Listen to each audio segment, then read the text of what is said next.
So they're actually asking Stephen Guilbeault to kick polluters out of the Canadian pavilion. So they don't even want to have the Pathways Alliance events staged there. These events are paid for by taxpayers and should be representative of all taxpayers, not just the climate clique.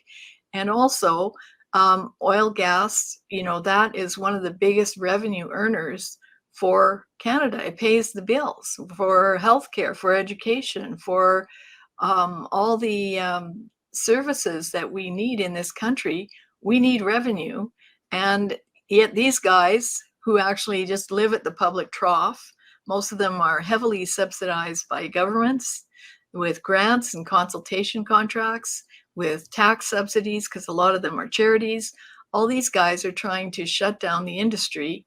And the same at COP28. They're trying to do the same thing. They're saying that, Robert's saying countries like China, India, the Russian Federation, Saudi Arabia, Iran, and Iraq all see fossil fuel production as central to their economic development and energy security.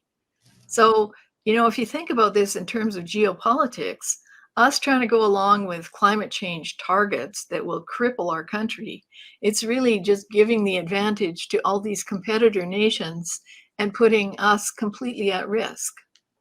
Well, yeah, Canada's always the one who wants to play the Boy Scout. It seems we're the only ones ready to shut down our own resources and tighten our belts and starve a little more and subsidize battery plants while we pay lip service and indulge all of these nations that are expanding their production and feeding world demand. It's just absurd. But do you think there's any chance any of that's going to change under the current administration? You said people like Guilbeault or Trudeau, this is what they've wrapped themselves around. This is their prime mandate now.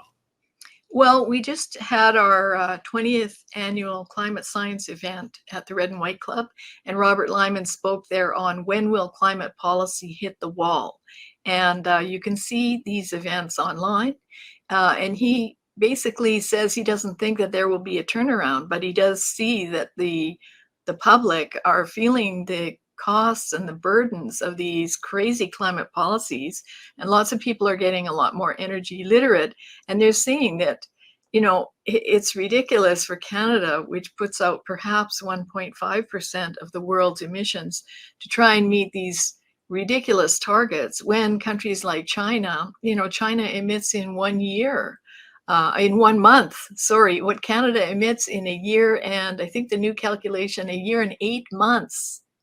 So whatever we do is completely useless.